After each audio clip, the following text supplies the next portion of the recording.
cosas que tienen que ver con ética, con transparencia, con combate a la corrupción. Conversaba con un grupo de pastores que están acá sentados y ellos hablaban cómo hay un desinterés de mucha gente. Mucha gente no sabe quiénes son los partidos políticos, mucha gente no sabe quiénes son los candidatos, pero eso no es lo peor. Lo peor es que la gente que sí sabe quiénes son los candidatos no quiere votar por ellos porque ya tienen un concepto que se les ha formado de que todos los políticos son corruptos. Si usted le pregunta a cualquiera en Latinoamérica, eso es lo que le va a decir. Son corruptos, son ladrones, son sinvergüenzas, son casi que primos hermanos de Satanás, algo así. Porque eso es lo que ha generado la corrupción en la política de nuestras naciones, ¿verdad que sí? Pero tenemos la gran oportunidad y el desafío de cambiar eso, de hacer cosas distintas entrando a esos lugares. Como yo siempre digo, la política no es del diablo, porque en la iglesia también ha pasado que se nos ha enseñado por años, que no digo acá, sino que en otros lugares se ha dicho que la política es del diablo. Yo he escuchado cristianos, pastores, líderes, etcétera, diciendo que la política es del diablo. Diga conmigo, la política no es del diablo. Lo que pasa es que hay gente endemoniada que se mete en política, que es distinta. ¿Verdad que sí? Entonces, pasa a la que sigue, por favor. Quiero leerles esta frase que la tomé de un ministerio argentino, dicho sea de paso. Hemos estado, a raíz de la experiencia que vivimos en las elecciones del 2018, compartiendo con ministerios, con políticos cristianos de toda América Latina, y una de ellas es una mujer que se llama Ana Baloy, que tal vez ustedes conocen. Ella funda junto con su esposo el Ministerio Nacidos para Gobernar, y en su página web dice lo siguiente, dice: los cristianos van a meterse en el sistema. Lo que debemos asegurarnos es que cuando entren sean líderes, no dominados, sean los impulsadores de movimientos, no seguidores de masas, que sean ejemplares, no corruptibles, que sean idóneos, excelentes y tengan una superioridad espiritual a los compañeros. ¿Cuántos están de acuerdo con eso? Yo creo que llegó el momento de que nosotros entremos a esos lugares, pero no a que nos influencien, sino a ser nosotros los que influenciemos en la vida pública, en las decisiones que se toman a nivel país y a nivel ciudad, en nuestros países y en nuestras naciones. Mire qué cosa más interesante. Por años hemos llenado las marchas, hemos llenado las calles con marchas multitudinarias, diciendo no al aborto, diciendo sí a la vida, diciendo sí a la familia, pero en los lugares donde se toman las decisiones no hemos llenado esos lugares.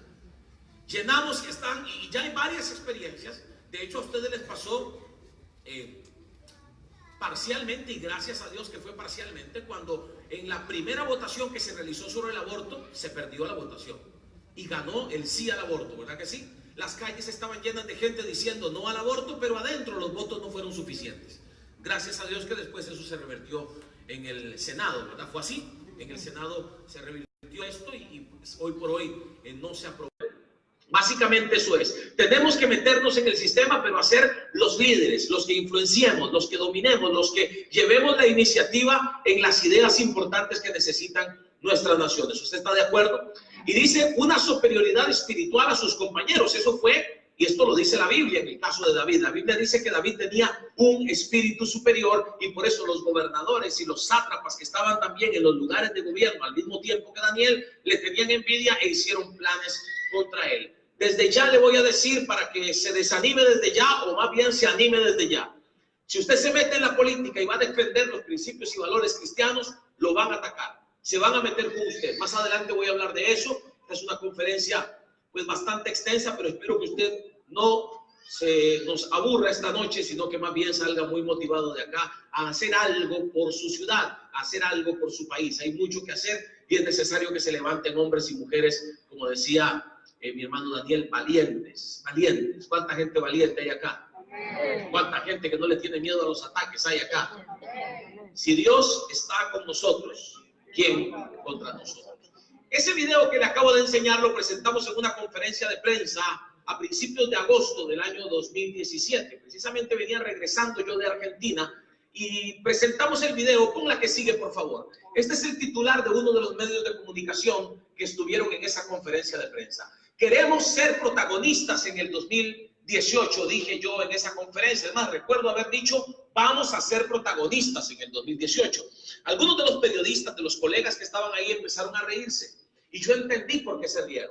¿Por qué se rieron? Porque no podían creer que un partido tan pequeño, sin recursos, fuera protagonista. Pero tampoco podían creer que un creyente fuera protagonista en unas elecciones nacionales. Si nuestros partidos siempre habían logrado un diputado a lo sumo en las diferentes elecciones que ya habían ocurrido en mi país. Así que no podían creer ellos, y algunos de ellos se rieron cuando yo dije esta frase, y se rieron más cuando dije la que sigue. Pon la que sigue, por favor. Dije, vamos a pelear por ganar las elecciones. Menos podían creer que un creyente pudiera pelear por ganar las elecciones, y todo el mundo nos veía como un partido que a lo sumo iba a lograr aumentar la cantidad de diputados a 4 o a 5, ya exagerando a 5. Lo que usted verá en las dos siguientes imágenes son las publicaciones que hicimos en nuestras redes sociales. Puedes ponerlas, por favor. Hoy anuncié mi candidatura, queremos ser protagonistas. Pon la que sigue, por favor, que fue ya del mes de octubre. La que sigue dice, estamos decididos a ser protagonistas en la campaña electoral. ¿Por qué usé la palabra protagonistas? ¿Qué tiene que ver un cristiano con ser protagonista en la vida, en la sociedad? Creemos que siempre, o creemos que nuestro protagonismo debe limitarse a las 4 paredes de nuestra iglesia, o bien a actividades evangelísticas que realicemos en la calle, siempre hablando de Dios, siempre evangelizando, siempre cantando los coros que cantamos en las iglesias y ganando almas para el Señor. Y déjeme decirle que para mí eso es importantísimo. Yo fui ungido en mi iglesia como evangelista, y el centro de mi mensaje normalmente va hacia lo evangelístico, ganar almas, que la gente se dé cuenta que Jesús es el camino, la verdad y la vida. Ese protagonismo es importante y no debemos menospreciarlo, pero también debemos ir, como también dice la palabra, ya le leí el de ovejas en medio de lobos, pero también la Biblia dice que somos la sal de la tierra, y también dice que somos luz en medio de las tinieblas. Y en los lugares donde hay tinieblas tenemos que ir a hacerlo. Y por eso yo, cuando dije esta frase, yo quiero que usted tenga claro una cosa. Yo no la dije por emoción. Yo no la dije por ganarme un titular en los medios de comunicación. Yo la dije porque yo creo que debemos ser protagonistas, y porque la Biblia dice que vamos a ser protagonistas. ¿Dónde dice la Biblia eso? Pon la que sigue, por favor. Deuteronomio 28:6 dice, te pondrá Jehová por cabeza y no por cola, y estarás encima solamente y no estarás debajo, si obedecieres los mandamientos de Jehová tu Dios, que yo te ordeno hoy, para que los guardes y los cumplas. Mire a alguien y dígale, te veo cara de protagonista esta noche. Hay alguien que va a salir de aquí motivado a dar un paso más, un paso hacia adelante, a tomar decisiones que cambien su vida y la de su ciudad. ¿Cuántos dicen amén? Empezaron las encuestas. Había 13 candidatos a la presidencia de mi país. Oiga, un país con 5 millones de habitantes y éramos 13 candidatos. Yo aparecía en las encuestas en el número 14. ¿Qué le parece? No, no era tan así, pero no aparecíamos para nada entre los primeros lugares. Aparecí con la que sigue. Ahí, usted me disculpa el tema de la letra, como la presentación la hice en una computadora. A la hora de pasarla a la computadora de aquí, seguramente no tienen el mismo tipo de letra o el mismo formato, y por eso usted ve las letras como desordenadas. Pero eso no es ni culpa del equipo de acá, ni tampoco es culpa mía, sino que es el tema del programa. En esta se ve un poquito mala la imagen, pero si usted cuenta, porque la imagen, no pude encontrar una imagen mejor, pero si usted me vuelve a ver, yo le voy a señalar aquí donde estoy yo en esta encuesta. Esta encuesta ya es del mes de septiembre, un mes después. Yo había empezado en el lugar número 10, de los 13 candidatos, yo estaba en el lugar número 10. En esta estoy en el 7º lugar de las encuestas. Habíamos, a punta de redes sociales, logrado avanzar hasta el 7º lugar de las encuestas. Poco después, con la que sigue, por favor, ya para el mes de octubre, hicieron otra encuesta y ya no aparecía en el 7º lugar, sino que aparecía en el 6º lugar. Los analistas empezaron a decir, con ese puesto, en el 6º lugar, ya Fabricio va a lograr 3 diputados o 4 diputados. Va a lograr la meta, porque nosotros habíamos hablado de esa meta. Va a lograr la meta de 3 o 4 diputados. Y yo dije, qué bueno, pero vamos a ser protagonistas. Con la que sigue. Un mes después, en enero, a principios de enero, ya estábamos no en 6º lugar, sino en el 5º lugar, con un 8,3%. Todo esto sin recursos y a punta de redes sociales. En un 5º lugar. Los analistas dijeron, va a lograr 6 diputados o 7. Ya habíamos pasado la meta y yo dije, qué bueno, pero vamos a ser protagonistas. Mire a alguien y dile, vas a ser protagonista. Yo necesito que esta noche usted tome esto para usted. Yo le estoy contando una historia y le voy a dar algunas bases que para mí son importantes, pero lo importante es que usted abrace esto y crea que donde quiera que Dios a usted lo puso, puede ser la política, pero puede ser cualquier otra área, Dios lo puso para que usted sea protagonista. Para el mes de enero sucede lo que muchos acá conocen, otros quizás no lo conocen, es la respuesta de la Corte Interamericana de Derechos Humanos a una opinión consultiva que presentó Costa Rica sobre el tema de matrimonio homosexual. Cuando se da esta respuesta, lo que la Corte Interamericana le dice, no solo a Costa Rica, sino a todas las naciones, es ustedes tienen que aprobar sí o sí el matrimonio homosexual y así además otras leyes con las cuales, por supuesto, nosotros no estábamos de acuerdo. Se dio todo un debate, estábamos en media campaña electoral, hoy por hoy, esto no es nuevo, por eso no tengo ningún reparo en decirlo, para mí fue un asunto planeado por el gobierno de aquel entonces para que su candidato subiera. Yo estaba en 5º lugar, el candidato del gobierno estaba en 6º lugar, aún con menos posibilidades que nosotros de alcanzar algo cercano a la presidencia.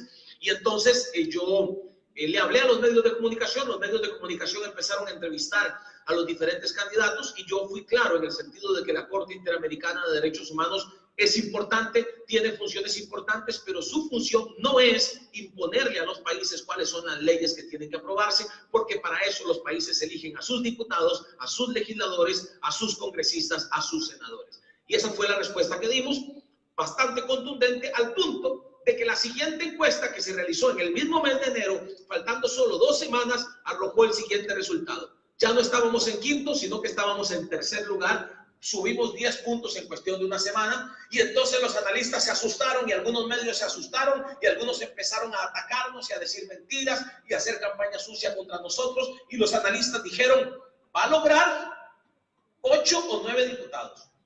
Así que ya eso era para irse tranquilo, a sentar y esperar el día de las elecciones para ganar 8 o 9 diputados, pero yo dije, qué bueno, pero vamos a ser protagonistas. Nunca se conforme, nunca se detenga, porque siempre hay más, Dios siempre tiene más. Amén. Faltando una semana, vino otra encuesta y ya no aparecimos en 3er lugar, sino que aparecimos en el 1er lugar con un 26%. Y entonces ya ahora sí se asustó mucha gente y empezaron los ataques más fuertes, porque muchos no pueden concebir que un cristiano lleve los principios y valores que nosotros defendemos al área política y al área de gobierno. Sin embargo, y por más que se dieron ataques, ese resultado se mantuvo en la primera ronda. Quiero que pongamos, todo lo que les he presentado hasta ahora, son los resultados de una encuestadora. Hay otra encuestadora, con la que sigue. Esta encuestadora, como usted puede ver, en el mes de agosto, ahí están los candidatos, ahí está la cantidad, el porcentaje que tenía cada candidato, y usted me verá abajo del 0, en los 2 primeros casos. En el mes de agosto, yo ni siquiera aparecía. En el mes de octubre aparecía tampoco, o sea, aparezco ahí, pero aparezco ahí porque después creció el porcentaje, pero nunca estuve ni cerca de aparecer porque ni siquiera tenía un 0, imagínense eso. Y en noviembre habíamos subido a un 2%. Cuando se da lo de la Corte Interamericana, con la que sigue por favor, cuando se da lo de la Corte Interamericana subimos de un 2 a un 17%. Y el resultado final, el día de las elecciones, la que sigue, el día de las elecciones ganamos la primera ronda en las elecciones en Costa Rica. Eso fue, pues, noticia en todos los países de América Latina, pero déjeme decirle algo más importante todavía. Pasamos a segunda ronda. En la segunda ronda pasamos contra el partido de gobierno, aquel que estaba en 6º lugar. Cuando yo estaba en 5º, también subió, se metió en el 2º lugar, entró en la segunda ronda y bueno, ya en la segunda ronda la dinámica de la campaña fue una dinámica bien particular, muchos ataques, mucha campaña sucia, un gobierno apoyando a su candidato, etcétera, etcétera, y pues no ganamos las elecciones. Déjeme decirle 2 observaciones importantes para eso, porque usted dirá, bueno, pero entonces perdió las elecciones. Número 1, con Dios nunca se pierde, con Dios siempre se gana. Si usted me pregunta a mí, perdió las elecciones, no me puede decir a mí que perdimos cuando empezamos en un 10º lugar y terminamos participando de la segunda ronda. Y número 2, no logramos 5, ni 6, ni 7, ni 8 diputados. Logramos 14 diputados que hoy están defendiendo los principios y valores cristianos en la Asamblea Legislativa. Así que fue mucho lo que se logró y es mucho lo que se tiene que seguir logrando. Esto está sirviendo de inspiración en varios países de América Latina para que los creyentes se den cuenta de que sí tenemos mucho que aportar, de que tenemos la capacidad, de que si nos preparamos, nos organizamos, nos ponemos de acuerdo y sobre todo no nos soltamos de la mano de Dios, podemos llegar a hacer grandes cosas para nuestros países. Pero no me voy a poner a predicar porque si no nunca le termino la conferencia. La que sigue, por favor. Comunicación, economía, educación, celebración, que es arte y entretenimiento, política, familia, evangelismo. Es lo que algunos llaman los 7 montes, lo que algunos llaman las áreas de influencia. Tenemos que meternos en esas áreas de influencia. Tal vez usted no es político, pero es un educador. En la educación hoy por hoy estamos viviendo grandes retos, sobre todo por la llamada ideología de género que nos la están queriendo meter hasta por las orejas a nuestros niños, a nuestros jóvenes, ¿verdad que sí? Eso está pasando en toda Latinoamérica. Necesitamos educadores valientes, hombres y mujeres valientes que en esos lugares lleven una manera distinta de hacer educación. En el arte, en el entretenimiento, en la economía. Gente con esas características que le leí ahora. Líderes que lleven la iniciativa, que lleven la batuta, que hagan las cosas diferentes, que tengan el espíritu superior que tenía Daniel en su época. Hay gente que piensa que nosotros no deberíamos involucrarnos en la política, los cristianos. Gente que incluso usa aquella frase de que la religión y la política no se mezclan. Puedes poner la que sigue, por favor. Los grupos políticos progresistas y anticristianos, promotores de la cultura de la muerte, dicen que no deberíamos involucrarnos. Incluso usan textos bíblicos como aquel que dice al César lo que es del César y a Dios lo que es de Dios. También, la que sigue. Hay recelo y desconfianza hacia los políticos, lo que le estaba mencionando ahora. Para la gente, incluso dentro de la iglesia, aún los políticos cristianos somos gente que no es de fiar, no somos confiables. Porque así se ha creado en la cultura, así se ha... Recuerdo que tuve una reunión en México con empresarios, con gente vinculada con la iglesia, pero a nivel empresarial. Y uno de ellos se enojó porque me llevaron a mí a hablar de política y casi se sale de la conferencia y va a hacer todo un berrinche porque estaba alguien hablando de política en una reunión cristiana y él decía, es que todos los políticos, por lo menos aquí, decía él, todos los políticos son corruptos. Y yo le decía, es que si seguimos con ese pensamiento, nunca vamos a lograr que políticos no corruptos entren a esos lugares a cambiar las cosas y hacer las cosas de una manera diferente. Por lo general, como dice ahí, y como le mencionaba yo también anteriormente, se ha pensado que los políticos cristianos solo nos involucramos en los temas vida y familia. El gran reto es quitarnos esa etiqueta. Que hombres y mujeres se preparen y que con sus principios y valores firmes, los principios y valores no se negocian, diga conmigo eso, diga los principios y valores no se negocian, pero que se preparen para dirigir la economía, para ser el ministro de Hacienda, para ser el ministro de Seguridad de su nación, para llevar soluciones que en este momento están siendo tan urgentes en nuestras naciones, donde estamos viviendo crisis económica, donde estamos viviendo crisis de seguridad, crisis en materia de pobreza, de desempleo, etcétera, etcétera. Debemos ir a los lugares donde se toman las decisiones y tomar esas decisiones basados en las necesidades del pueblo y no en intereses personales. Por la que sigue, por favor. Un creyente tiene la capacidad de ocupar un puesto de gobierno, un puesto de gerencia en una empresa. ¿Cuántos dicen amén? Yo siempre digo que los mejores políticos, los mejores deportistas, los mejores empresarios deben ser hijos de Dios. Mire a alguien a los ojos y dígale, tienes que ser el mejor en lo que haces. Tienes que ser el mejor en lo que haces, pero no para honrarnos a nosotros mismos, sino para honrar a Dios. Sino para que el nombre de Dios sea exaltado, para que la gente diga, este tiene algo que yo no tengo, y por eso es que yo también debo buscar lo que él busca cuando va a la iglesia. Cuando dicen amén. Ser excelentes en lo que hacemos también es una forma de evangelizar. Hacer las cosas bien, ser excelentes en nuestro trabajo, ser íntegros en nuestro trabajo, también es una forma de evangelizar. Porque la gente que nos rodea va a decir, esta persona, ¿por qué es así? ¿Por qué reacciona diferente? ¿Por qué habla diferente? ¿Por qué le va tan bien? Amén. ¿Debe un político en la que sigue olvidarse de su fe a partir de que se involucra? Se hace candidato o empieza a ocupar un cargo público, porque hemos visto muchos casos también. Para mí hay un tema fundamental, y es el tema de mantenerse ligado a tu cobertura, ligado a quien te pastorea, ligado a tu iglesia. Hay gente que cuando ya logra un puesto político, lo hemos visto en América Latina, conozco muchos casos en América Latina, pero evidentemente no vengo aquí a señalar a nadie ni a hablar de nombres, pero sí he visto casos de personas que una vez que entran en un nivel de gobierno, en un nivel de autoridad o de eminencia, piensan que ya el tiempo no les da para ir a la iglesia, y ahí están completamente equivocados. Debemos sostenernos, debemos mantenernos pegados a la fuente. ¿Y quién es la fuente? Jesús es la fuente. Y la iglesia es lo que Dios usa para alimentarnos precisamente. Hay proyectos de ley que también se extienden a enseñanzas en el sistema educativo, políticos de gobierno o políticas de gobierno, que son impulsados por todos estos grupos antivida y antifamilia. Es decir, ellos no tienen miramientos, a ellos no les tiembla el pulso para meter todas estas iniciativas a través de proyectos de ley, de decretos, de enseñanzas en el sistema educativo. Y si ellos no tienen miramientos, si no les tiembla el pulso, ¿por qué nosotros debemos arrinconarnos y debemos meternos allá donde nadie nos vea, cuando más bien es hora de que salga alguien a responder y a llevar la contraparte? ¿Me estoy dando a entender? ¿Verdad que sí? Si ellos lo hacen, nosotros también tenemos derecho a hacerlo.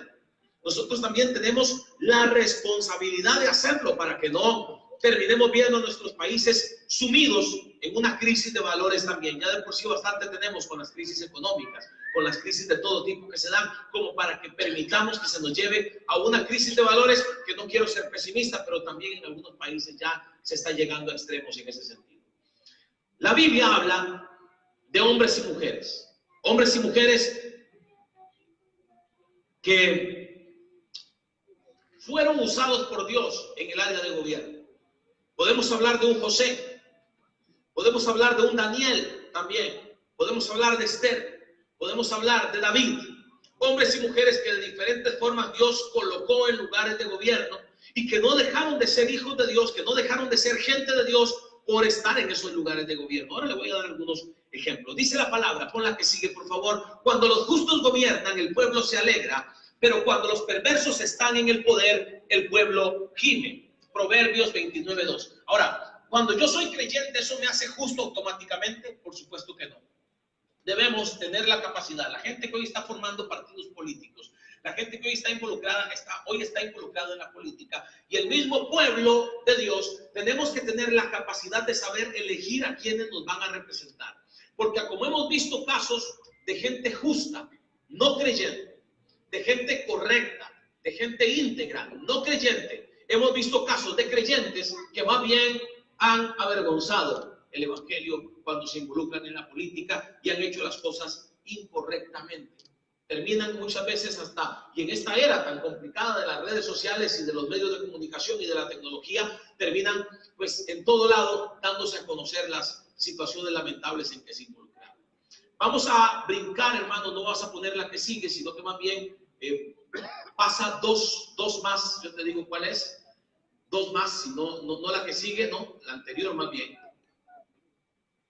Esta frase la dijo un pastor en Bolivia en una reciente visita que tuve a ese país, a hablar con creyentes también sobre este tema de los cristianos en la política.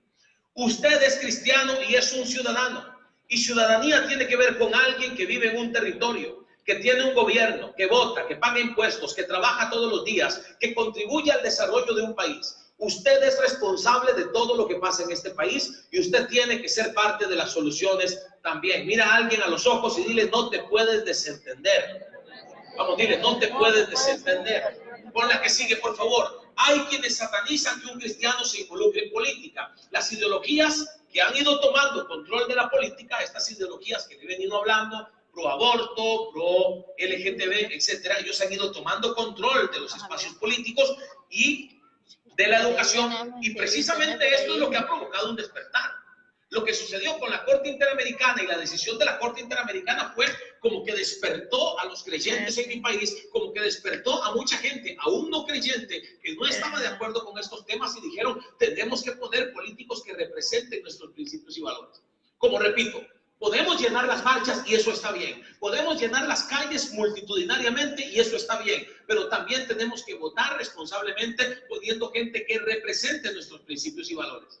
Que vaya a hacer las cosas que se deben hacer en las materias país, en los temas país, pero que también represente mis principios y valores. Y este mensaje que le estoy dando en este momento, usted debería extendérselo a sus familiares, debería extendérselo a sus vecinos, a sus compañeros de trabajo. Hoy por hoy mucha gente llega a votar, y estamos, yo sé que cerca de varios procesos electorales aquí en Argentina, van a votar por tradición, van a votar por aquel que salió más en televisión, o por el que está más guapo, o por la que está más guapa.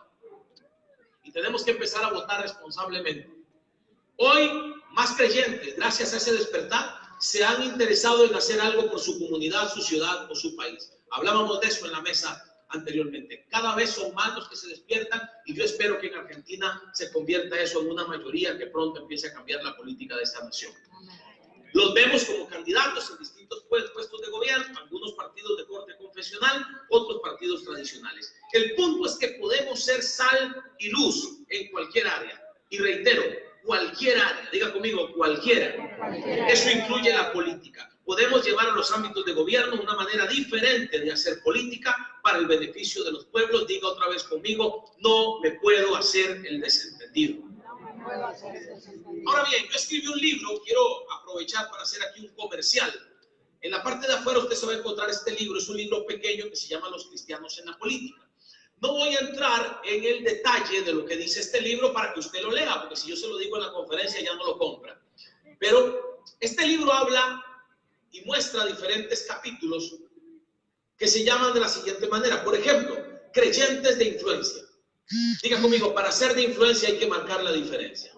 Para ser de influencia hay que marcar la diferencia. Yo creo firmemente que necesitamos convertirnos en creyentes que vayamos más allá de solamente evangelizar como lo hacemos y como tradicionalmente lo hemos conocido, predicando en la calle. Eso está bien. Predicando en conciertos evangelísticos, trayendo cantantes de otros países para hacer conciertos en los que haya un llamado de salvación o hacer cultos evangelísticos. Todo eso para mí está perfecto y yo lo hago siempre.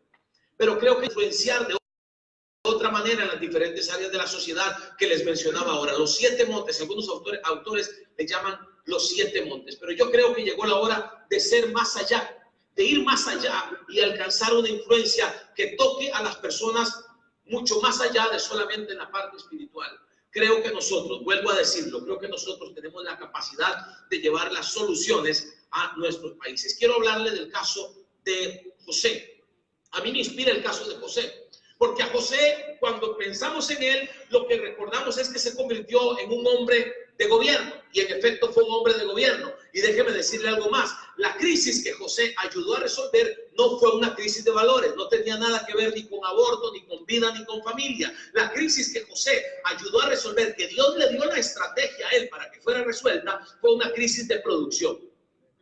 7 años de abundancia, pero luego venían 7 años de escasez. ¿Qué vamos a hacer en esos 7 años de escasez? Dios le dio la estrategia a José y fue para una crisis de producción. Cualquiera que sea la crisis que se esté viviendo en nuestras naciones, es necesario que se levanten hombres y mujeres con la sabiduría de Dios y que le pidan a Dios la sabiduría para encontrar las estrategias. Eso fue lo que José hizo. José no fue un hombre que intervino hablando necesariamente de un mensaje evangelístico, sino que Dios lo usó para resolverle el problema de posible hambre a gente que muchos de ellos eran, o la gran mayoría de ellos, eran no creyentes, no eran gente que adorara al mismo Dios que adoraba José. Pero déjeme decirle algo más. Lo que me impresiona de José es que José no se esperó a ser un hombre de gobierno para ser protagonista. Por eso quiero que usted sepa que esta prédica o esta conferencia, como usted quiera llamarla, no es una prédica sobre política. Es una conferencia para que usted entienda que donde quiera que usted esté, usted puede ser protagonista. José fue protagonista en su familia, en su casa, siendo un joven de 17 años. Era el hermano que soñaba lo que sus hermanos no soñaban. Era el hijo que provocaba en su papá lo que sus hermanos no provocaban en su papá. Era protagonista, diga conmigo, protagonista. Sus hermanos lo venden como esclavo y él como esclavo se convierte también en protagonista. ¿Cómo así? ¿Cómo así que esclavo y protagonista? Claro que sí. Siendo esclavo de Potifar, dice la Biblia que Potifar vio que Dios estaba con él y lo puso a cargo de toda su casa. Diga otra vez, protagonista. Protagonista. Pero luego la esposa de Potifar se fija en él. Era tan protagonista que hasta guapo es. Cuando usted es protagonista, cuando usted se vuelve alguien de influencia, hasta guapo se va a volver. Hasta guapa se va a volver. Hasta admiradores va a tener. ¿Sabe por qué? Porque la gente no busca un hombre musculoso o una mujer 90, 60, 90. ¿No? Lo que buscan es alguien que tenga la capacidad de liderar, alguien que sea seguro de sí mismo, alguien que irradie identidad, que tenga identidad, ¿verdad que sí? Y eso era lo que José tenía. Y yo visualizo a esta mujer fascinada con ese carácter de José, más que con su físico, con esa manera de ser. Siendo esclavo, era un líder. Siendo esclavo, era un protagonista. Esta mujer se fija en él y le dice, duerme conmigo. Así lo dice la Biblia. Yo no entiendo por qué le dijo, duerme conmigo, si esa mujer quería hacer de todo menos dormir. Pero le dijo, duerme conmigo. Y entonces José se niega porque era un hombre de principios y valores. Esta mujer lo acusa falsamente y lo mandan a la cárcel. ¿Y qué le parece? En la cárcel también fue protagonista, porque el jefe de los carceleros lo vio que Dios estaba con él y lo puso también a cargo de la cárcel. Protagonista. Dígalo conmigo. Protagonista. Mire a alguien a los ojos y dígale, protagonista. Cualquiera que sea, no necesitas estar parado en una tarima, en un altar, no necesitas estar en un lugar de gobierno, no necesitas haber sido elegido como concejal, como gobernador, como presidente. Necesitas tener la identidad de un protagonista. Eso es lo que necesitas.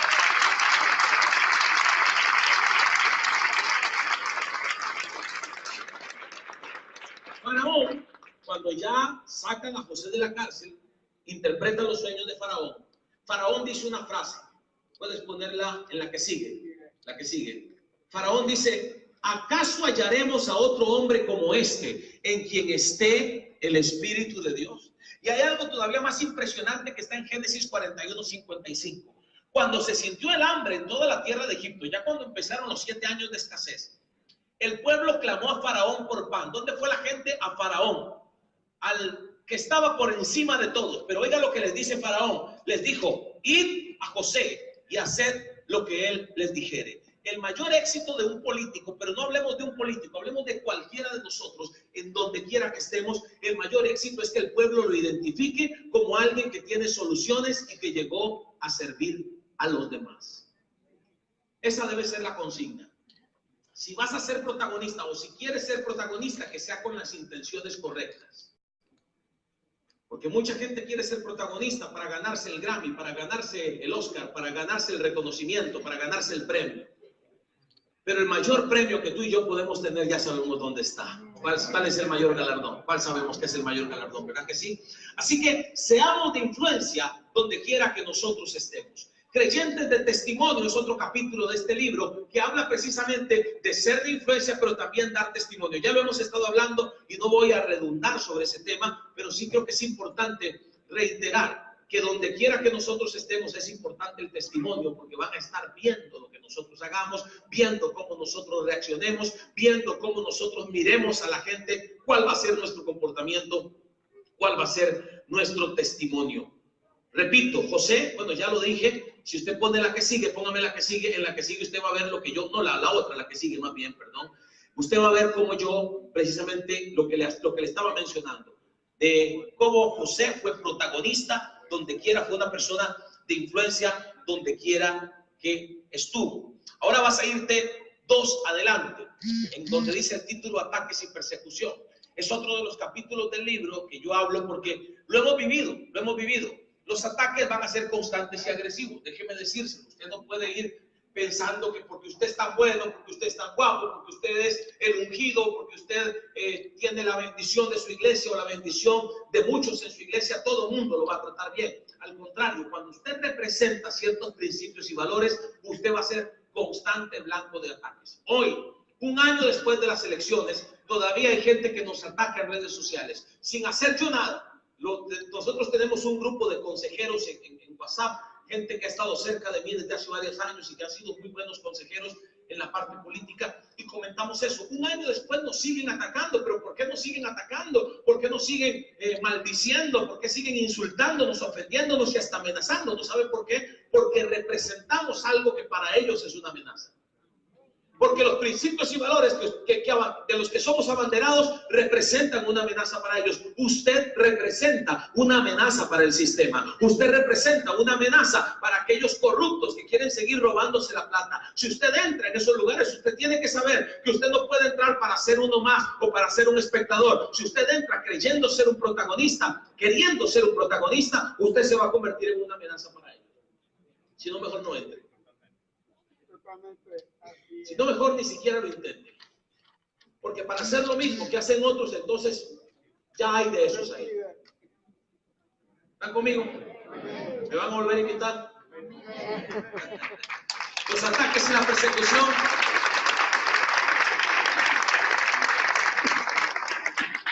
van a ser constantes en redes sociales. Las redes sociales son una cosa terrible ahora. O sea, ahora ya no solamente las redes sociales sirven para ser amigos, sino también para darte cuenta quién te odia. Y dicen que la política, además, cuando hablamos de redes sociales y política, la política, dijo alguien, no recuerdo quién, la política dicen que es perfecta para ser falsos amigos y verdaderos enemigos. ¿Verdad que sí? Así que los ataques calificativos como cavernícola, retrógrado, medieval, fanático, religioso, son piropos a la par de lo que te dicen en redes sociales. Usted tiene que tener la capacidad de entender que lo que usted vale no lo determina lo que ellos dicen. Yo siempre dije, por uno que me maldiga, hay 100 o 1000 que me bendicen. Pero lo más importante, por cada persona que me maldice, yo no voy a dejar que eso afecte mi autoestima y sobre todo que afecte mi propósito. Yo sé por qué yo estoy acá. Y yo estoy acá por aquellos que sí creen. Yo estoy acá por aquellos que necesitan que la política sea permeada por gente diferente y con principios y valores diferentes. Y en primer lugar, estoy acá porque Dios me puso acá. Amén. Así que lo de los ataques y la persecución es importante que usted también lo tome en cuenta. Si usted va a involucrarse o va a querer ser protagonista. No le estoy hablando solo de política. En el momento en que usted sea protagonista en algún área, va a haber gente que le va a tener envidia, va a haber gente que va a querer bajarlo de donde está, va a haber gente que va a querer detener eso que está sucediendo con usted y ese protagonismo que está sucediendo con usted. Yo hice en esta presentación, hay tres, podríamos decir tres pantallas donde hablo de las recomendaciones o cuál debe ser nuestra actitud ante los ataques. Pongamos la primera. Leamos solo la primera, ya después, si usted compra el libro o si se lleva el libro o si lo lee de alguna manera, va a poder ver algunas otras de estas recomendaciones. Pero para mí la más importante es depender absolutamente de Dios, confiar en Dios y dar gracias a Él en todo como lo manda la palabra. Orar constantemente y creer en su palabra. En medio de los ataques injustificados le dejo tres palabras de Dios. Salmo 27. Aunque un ejército acampe contra mí, no temerá mi corazón. Aunque contra mí se levante guerra, yo estaré confiado. Mateo 10:28. No temáis a los que matan el cuerpo, mas el alma no pueden matar. Temed más bien a aquel que puede destruir el alma y el cuerpo en el infierno. Mateo 5:11 y 12 dice: bienaventurados sois cuando por mi causa os vituperen y os persigan y digan toda clase de mal contra vosotros, mintiendo. Gozaos y alegraos, porque vuestro galardón es grande en los cielos. Depender de Dios para mí es fundamental. Antes de las elecciones y aún más antes de ser diputado, yo leía mucho los comentarios de la gente en mis publicaciones en redes sociales. Y yo me alegraba muchísimo cuando la gente me ponía cosas bonitas. Como yo le dije al principio, cuando usted es salmista, todo el mundo lo quiere. Pero cuando usted es diputado, cristiano, hay muchos que no te quieren. Y más aún cuando eres candidato y te conviertes en una amenaza y en una posibilidad de alcanzar la presidencia, menos hay gente. Y los ataques son muy fuertes, son muy terribles, incluso contra tu misma familia. Yo recuerdo haber leído algunos comentarios contra mi esposa, contra mí, contra mi integridad física e incluso contra mis hijas. Yo tengo dos hijas de 9 y de 5 años. Bueno, la menor está por cumplir 5 años en un par de meses. Y comentarios contra ellas. Y yo recuerdo que antes, cuando empezaron esos comentarios negativos, me afectaban. Pero ¿sabe qué yo hago ahora? No solamente no me afectan, sino que los leo lo menos posible. ¿Por qué? Porque te desconcentran, los ataques te desconcentran de tu propósito, te quitan el enfoque debe ser hacia dónde Dios te va a llevar, porque no puedes depender de lo que digan los comentarios en redes sociales. Es más, muchos de esos comentarios provienen de cuentas falsas, muchos de esos comentarios provienen de gente que hace una cuenta falsa porque no tiene la capacidad ni el valor para hacerlo, poniendo su cara y dando la cara por el comentario que están haciendo. Así que dejemos de concentrarnos tanto en lo que dicen otros de nosotros, sino que metámonos en lo que Dios dice de nosotros y en el propósito que Dios tiene para con nosotros. Eso nos va a ayudar mucho, porque nuestra autoestima no va a depender de lo que dicen los medios de comunicación ni de lo que dicen otras personas, sino de lo que Dios ha dicho de nosotros. Esa debe ser parte de nuestra actitud en cuanto a los ataques. Hay otra parte que habla de creyentes preparados en el libro. Y es importante también decirlo. una de las cosas que más nos cuestionaron a nosotros en la campaña política, yo debo ser bien honesto con usted, hablarle de lo bueno y hablarle de lo malo. Yo puedo decirle que lo que sucedió en Costa Rica fue milagroso. Muchos se sienten inspirados y una de las cosas positivas que se dio es que a raíz de cómo levantamos en las encuestas, la iglesia se unió, mucha gente se nos acercó y aún gente que no es de iglesia, gente que no es de iglesia evangélica, sino gente católica, se unió a nuestro movimiento. Grandes profesionales se acercaron, incluso gente, recuerdo haber estado en una marcha donde un hombre se me acercó, un joven se me acercó y me dijo: yo soy ateo, yo no creo en Dios, pero yo creo en defender la vida y defender la familia. Me pidió que nos tomáramos una foto y fue una experiencia bonita. Al final yo le dije: Dios te bendiga, y él no me respondió porque es ateo, pero yo le dije: Dios te bendiga. Y entonces lo que sucedió fue algo maravilloso y poderoso, pero nos dejó una enseñanza. Porque cuando nosotros empezamos pensando en pequeño, por eso éramos 4 gatos. Pero también la Biblia dice, para que también no perdamos la perspectiva de que todo está en la palabra, que cuando eres fiel en lo poco, Dios te pone en lo mucho. Y empezamos a creer, pero lo que pasa es que empezamos con una visión pequeña, y como empezamos con una visión pequeña, cuando crecimos nos dimos cuenta de que habíamos perdido mucho tiempo que debimos haber aprovechado en hacer gobierno más robusto. Y también en conformar un equipo mejor preparado. No es que no lo teníamos. Para la segunda ronda tuvimos que correr y conseguimos tener un equipo de gente muy capacitada, de gente muy profesional. Yo puedo asegurar que teníamos un equipo de alta calidad, de alto nivel. Pero si hubiéramos pensado desde el principio, no esperando una situación como la que se dio, sino que desde el principio hubiéramos llegado con un equipo robusto, con un plan de gobierno más robusto, creo que muchas cosas hubieran sido todavía más positivas. Fueron muy positivas, la experiencia fue muy positiva, pero para una próxima experiencia ya no vamos a llegar con un plan de gobierno como el que presentamos, vamos a llegar con un plan de gobierno como 4 veces más grande y mejor, y con un equipo mucho mejor preparado y listo para los debates y listo para las diferentes instancias que significan una campaña electoral. Así que debemos prepararnos, debemos desde ya pensar en las grandes áreas en las que hay necesidad en nuestra nación. Ustedes que hoy tienen una inquietud por involucrarse en la política, empiecen por darse cuenta dónde están los pobres de su ciudad, dónde están los pobres de su país, dónde están las necesidades de infraestructura más importantes en la nación, cuál es la situación económica que tiene el país y cómo se podría resolver, etcétera, etcétera, etcétera. Para tener, a la hora de presentarse delante de todo un pueblo, tener argumentos fuertes para decir: nosotros sí estamos preparados para gobernar. Amén. Amén. Igual, si usted quiere ser empresario, prepárese para ser empresario. Si usted quiere ser deportista, prepárese. El deportista no puede ir a pretender ser un jugador de primera división sin entrenar, sin haberse preparado por años. ¿Verdad que sí? No puedo, yo no podría decir: voy a ser futbolista y no entreno, y además en la noche me voy a comer un asado de esos que hacen aquí en Argentina. A los 5 minutos caigo ahí. ¿Verdad?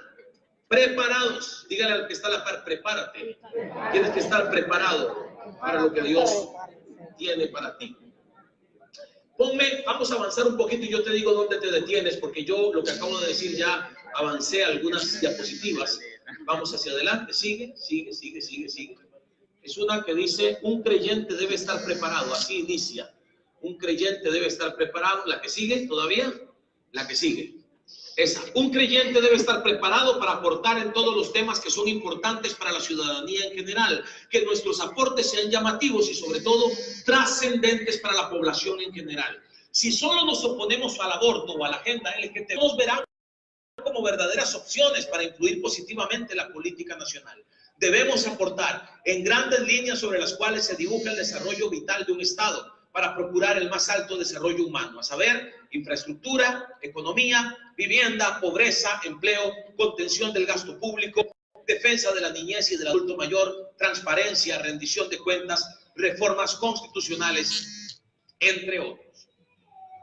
Voy a hacer una reflexión final, pero antes debo decirle, a propósito de esto que le acabo de decir, debo mencionarle que en la palabra también, en el libro de Esther, hay un hombre llamado Mardoqueo. Usted conoce la historia.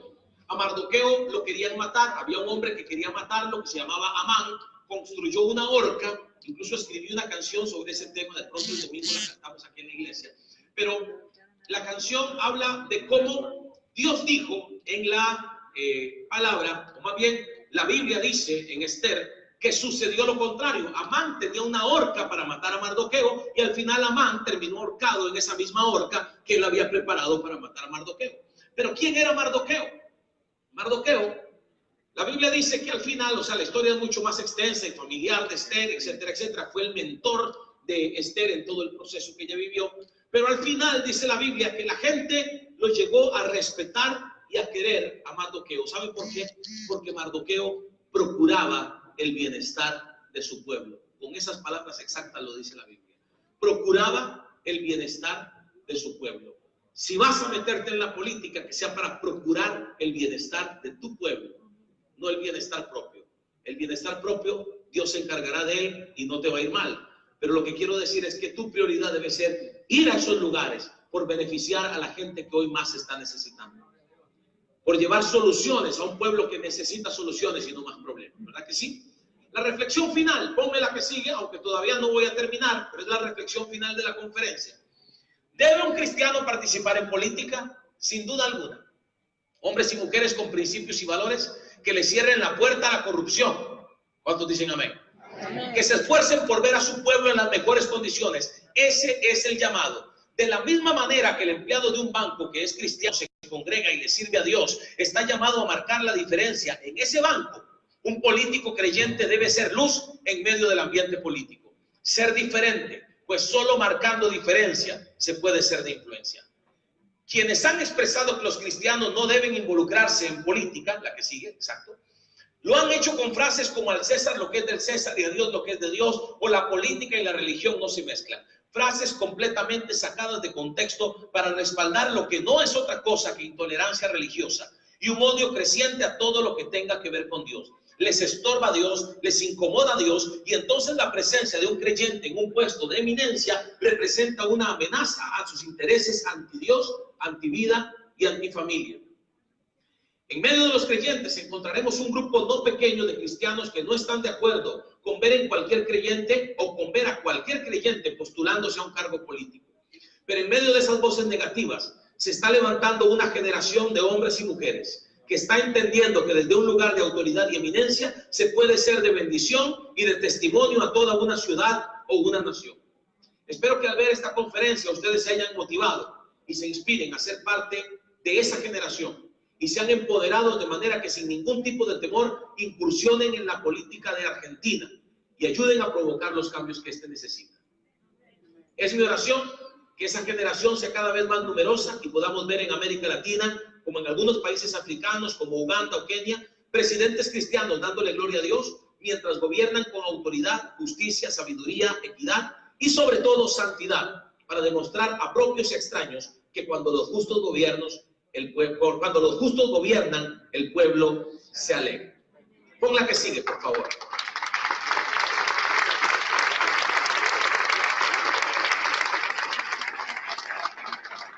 Es difícil imaginar grandes iniciativas políticas a favor de la paz, como las Naciones Unidas o la Unión Europea, sin la participación de políticos que hayan actuado desde un fundamento de convicciones cristianas profundas. Oiga, qué lindo ejemplo este. Uno de ellos fue Konrad Adenauer, primer canciller alemán después de la Segunda Guerra Mundial. Confrontado con el arduo desafío de reconstruir a un país destruido físicamente por las bombas y moralmente por la ideología totalitaria del nacionalsocialismo, reconoció abiertamente.